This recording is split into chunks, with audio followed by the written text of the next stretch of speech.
Life is weird. An octopus has a mini brain in each of its 8 arms, operating them semi-independently from its central brain. Many plant species purposefully defend themselves from being eaten by releasing toxins despite not having brains at all. And wombats take cubed-shaped poos. When it comes to multicellular organisms, or living things made of more than one cell, our planet has a bevy of bizarre beasts. But what we call weird, be it the nervous system of an octopus or the digestive tract of a wombat, is actually the result of millions of years of evolution selecting for traits that will lead to an organism's continued survival. Each of these internal systems fits the needs of the organism that evolved them. And while we have our differences, all multicellular organisms use the same basic operating system. We're organized and regulated groups of cells collaborating to form systems that operate in intricate harmony, even if it doesn't always feel that way.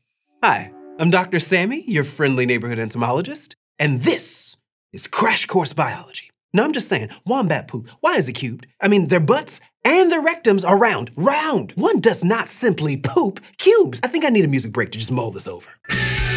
Wait, I got it. No.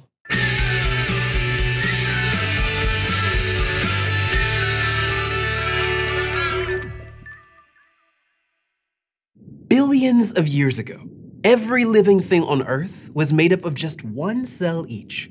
But eventually, some of these cells came together to form the world's first multicellular organisms. And while they might have looked like blobs drawn by a toddler, they set the stage for every kind of fungus, plant, and animal on Earth. As you can imagine, multicellular organisms became pretty different from the single-celled ones in some big ways. One of the biggest differences between them is how they're organized. Unicellular forms, like bacteria and most algae, can be organized pretty simply. They've got molecules, maybe some organelles, the cell's organ-like structures, and then the cell itself. And that works for them, like how minimalists will say, I'm really good with just one mug. But multicellular organisms can have trillions of cells, and their insides, like my mug collection, need to be organized because obviously the bumblebee mugs go on the shelf under the firefly mugs. I'm sure it's the same at your house. So multicellular organisms are arranged like nesting dolls, one system inside of another. On top of molecules, organelles, and cells, these creatures also have tissues, or groups of similar cells doing the same job. And they have organs, or groups of tissues that work together. And animals in particular have organ systems where different organs collaborate with each other. Like, take this horse's digestive system. It's made up of organs like an esophagus, intestines, and a small-ish stomach, since, like me, they tend to snack throughout the day. The lining of these organs uses a variety of tissue types to control what materials go in and out. Then, one step down, each tissue type is made up of different kinds of cells that in turn contain organelles, all of which are made up of microscopic molecules. And all of these different parts need to be connected to and communicating with each other. Otherwise, we're all just a bunch of tissues and organs flopping around. And see, now that's weird. Thankfully, our cells are good at communicating with these complex systems, even as they're doing totally different things. You see, multicellular organisms have specialized cells that take on their individual functions. So rather than one cell having to take on all the processes needed to keep an organism alive, specialized cells share the load and focus on being really good at just one thing. Like a school fundraiser run by just one person could potentially be a disaster.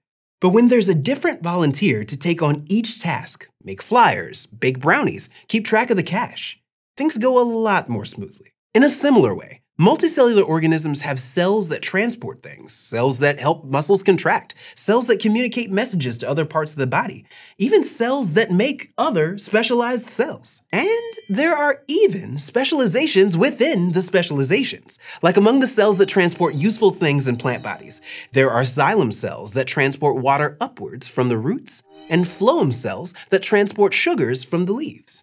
So having multiple cells lets organisms specialize to get a whole variety of work done. But that's not all.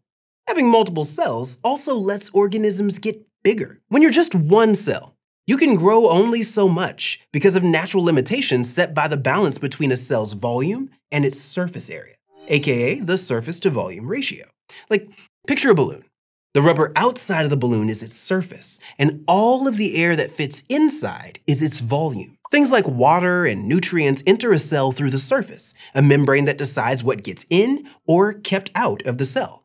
Once that good stuff passes through the membrane, it goes where it's needed to do the work in the cell. And in a tiny one-celled organism, no matter where nutrients need to go, it's a pretty quick trip from the membrane. Kind of like a small town where you can zip from one side to the other in only a few minutes. But when you're mushroom, tulip, or whale-sized, that becomes a long commute between the city limits. So long that things wouldn't get to where they're needed in time. Plus, like a balloon, if the volume inside gets too much bigger than the surface, the membrane might burst. So that's one reason why we large organisms have many tiny cells instead of one giant one. It keeps us efficient enough to stay alive. Now, it can be easy to think that multicellular organisms are somehow better than unicellular ones, or that evolution is always working to add complexity. But really, there's no direction to evolution. It's a twisty, looping path that sometimes makes living things more complicated and sometimes less so. After all, when organisms get more complicated, there's also a lot more opportunities for things to go wrong. So usually complexity only sticks around in a species if it helps them survive and reproduce, like how fish ancestors developed an organ called a fin. The fin helps them swim faster, so it got passed on. And multicellular life has its own unique problems too. When you're a single-celled organism, life is pretty simple. Keep that one cell alive and you're golden. Whereas complexity can mean our multi-celled bodies are under a lot of stress. Let's bring the house lights down and settle in for the theater of life. In the 1930s, Argentinian scientist Dr. Rebecca Gershman had already made a name for herself studying potassium in the blood. And when she moved to the US, she thought that's what she'd continue researching. But then, other scientists made a curious observation about fighter pilots. They noticed that their skin aged faster than normal. Gershman thought she might know why. So she started investigating the effects of oxygen and other gases on mammals. At high altitudes, fighter pilots are breathing 100% oxygen, as opposed to the 21% in the air on the ground. They're also exposed to a lot of radiation. Gershman thought those things might be connected. She did experiments, testing the ways that high oxygen levels triggered the body's stress response. But her biggest discovery was about free radicals. Free radicals are unstable molecules that bounce around itching for something to react with. Today, we know that they're formed when radiation interacts with oxygen, but also by everyday processes in our body, like when our mitochondria in our cells use oxygen to harness energy. And in 1954, Gershman was the first scientist to discover that free radicals can damage and kill cells in what's now called oxidative stress, something that could lead to everything from disease to skin damage. At first, the scientific community didn't accept this, likely thanks to prejudices against women in science at the time and a misunderstanding of chemistry. But today, free radicals are a huge topic in medicine. You know what they say? More cells, more elaborately specific problems. But on top of that, it also just takes a lot of energy to keep a multicellular organism functioning.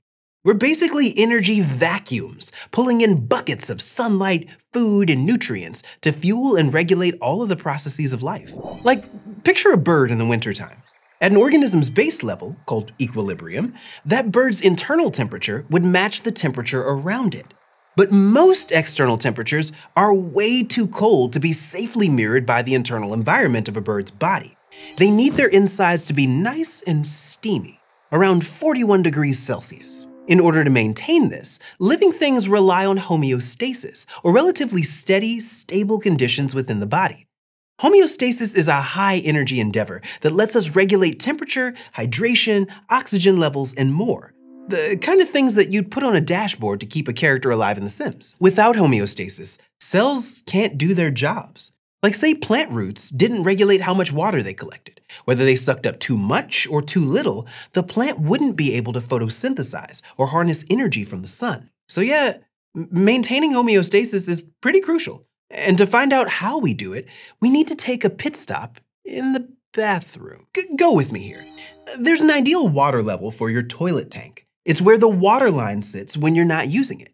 When you flush, the water level drops below that, as all the clean water rushes out of the tank. When this happens, a ball inside of the toilet tank drops and triggers a mechanism to fill the tank back up. Then, when the water gets to the right height, that ball starts to float, and that triggers the tank to stop filling so that it doesn't overflow. With this handy system, the toilet keeps its water level just right. When something is less than ideal, either too low or too high, it corrects itself. We call that negative feedback. And it's one way that living organisms maintain homeostasis. That's right, you've got something in common with a toilet. Bet you didn't see that one coming. There's also positive feedback loops, though these are less common. Rather than correcting something that's off, positive feedback loops happen when the result of one reaction triggers more of that reaction. For example, when an apple ripens on a tree, it produces ethylene. That causes its neighbors to ripen too, which in turn produces more ethylene and causes more apple ripening. Multicellular organisms, from animals to plants to fungi, have dozens of these systems for maintaining homeostasis. There are systems for acquiring resources, for waste disposal, infrastructure, and transport, plus things like defense, repair, and communication. You might say we're quite literally busybodies. At the end of the day, despite multicellular organisms being vastly different, and sometimes super weird, it's these complicated systems that make us work. Those octopus arm brains help its tentacles move faster and take in sensory information. And wombat poop? Well, see, now I've had some time to think about this, and what I think happens is that the walls of the rectum must go ka-choo to flatten it on like two sides, and then the top and the bottom of the rectum must do the same thing. They go ka-choo, sort of like a trash compactor, but then it flips over, and then one more time, you feel me? And this somehow squeezes out extra water from the food because Australia's really dry. That's my hypothesis, and I'm sticking to it. At least until I can find a really small camera. Anyway, my obsession with wombat poo aside, at the most basic level, multicellular organisms are all doing the same thing. We're using a series of interacting body systems to survive. We're organizing the molecules and cells within us into intricate systems and keeping them regulated. In the next several episodes, we'll check out how specific multicellular organisms function, like vascular plants and vertebrates. I'll see you then. Peace! This series was produced in collaboration with HHMI Biointeractive. If you're an educator, visit biointeractive.org/crash course for classroom resources and professional development related to the topics covered in this course. Thanks for watching this episode of Crash Course Biology, which was filmed at our studio in Indianapolis, Indiana, and was made with the help of all of these nice people. If you want to help keep Crash Course free for everyone forever, you can join our community on Patreon.